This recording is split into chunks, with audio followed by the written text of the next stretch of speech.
कल जो छात्रों की तरफ से प्रोटेस्ट किया गया उसमें दिल्ली पुलिस के भी कई ऑफिसर घायल हुए, कई सिपाही घायल हुए। अभी हमारे साथ एडिशनल डीसीपी आनंद कुमार मिश्रा जी हैं। सर, कल जो प्रोटेस्ट हुआ है, आपका हाथ भी टूटा है, पूरी घटना आप बताएंगे, क्या हुआ था, कैसे हुआ? नहीं, हाथ नहीं, ये उस पे पाम पे चोट लगी थी, पत्थर आगे लगा था और वैसे गंभीर चोट नहीं है, बट ठीक है, अभी मैं रिकवर हो जाऊंगा। लेकिन कल मैंने देखा कई तस्वीरों में कि कई पुलिस वाले घायल हुए हैं। कैसे देख रहे हैं? एक छात्र थे, कह रहे थे, और घायल हुए।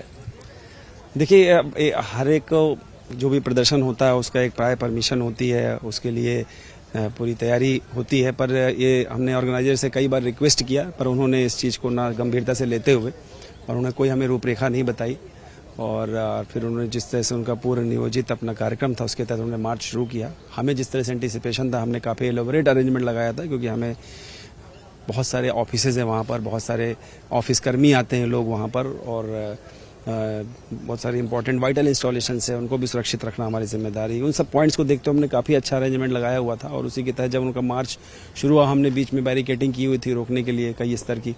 तो उसमें उन्हीं को जब रोकने के दौरान हमने उनको कई बार अनाउंसमेंट किया, कई बार समझाया, क्योंकि हम लोगों को किसी भी तरीके से इस मार्च को नहीं होने देना था, बिकॉज ये तो इलीगल था, उनको पता था ये बात, लेकिन वो फिर भी अड़े हुए थे। उसमें कुछ ऐसे उपद्रवी तत्व शायद ऐसे थे जिन लोग कुछ अलग ही उद्देश्य से थे। उनमें से कुछ लोग जो है कभी गाड़ियों को तोड़ रहे थे, पर्सनल गाड़ियाँ, किसी की प्राइवेट गाड़ियाँ थी, पुलिस की गाड़ियाँ थी, बैरिकेड तोड़ा उन लोगों ने, बहुत सारे डंडे से पुलिस वालों की पिटाई करी। उनके पास झंडे थे कई, तो उसका झंडा निकाल के डंडे से पिटाई कर रहे थे, चप्पल जूता फेंक रहे थे, पकड़ के अपनी तरफ खींच करके वर्दी फाड़ रहे थे। तो कुछ लोगों ने पत्थरबाजी भी करी, तो हमारे कई लोगों को चोट आई, लगभग 125 लोगों को हमारे चोट आई, हो सकता है वैसे और भी बढ़ सकती है। उसी क्रम में मुझे भी चोट आई। बताइए, जो आपने कहा कि छात्रों के साथ उपद्रवी तत्व भी थे, क्या आप लोगों के पास कोई ऐसा इनपुट है या इनपुट था पहले से?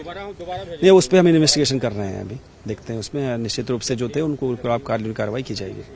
लेकिन क्या आपको कैसे लग रहा है, क्योंकि छात्र तो इस तरह से उपद्रव नहीं करते, क्योंकि हमने तस्वीरें देखी जैसे कार को तोड़ा जाना या पुलिस पर भी जो है वो हाथापाई की तस्वीरें सामने आई।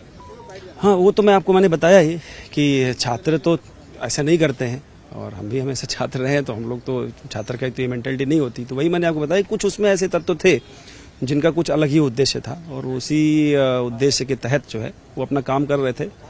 और हमने काफ़ी हम लोग फिर भी उनको समझा रहे थे। हम लोग का कुछ ऐसा नहीं था कि किसी के साथ कोई बदतमीजी की जाए, बट उन लोगों ने काफ़ी जो है हंगामा किया, और जैसे मैंने आपको बताया, तो इस वजह से इस तरह की चीज़ें हुई कि काफ़ी लोगों को चोट आई, पुलिस वालों को। देखा कि कई पॉलिटिकल पार्टीज भी उसमें इन्वॉल्व थी उस प्रोटेस्ट पे, तो आपको लगता है कि कुछ जानबूझ करके भी पॉलिटिकल पार्टीज ने इसको वायलेंस को आगे बढ़ाने के, उपद्रव को करने के लिए उकसाया? क्या ऐसा भी इनपुट आप लोगों के पास है?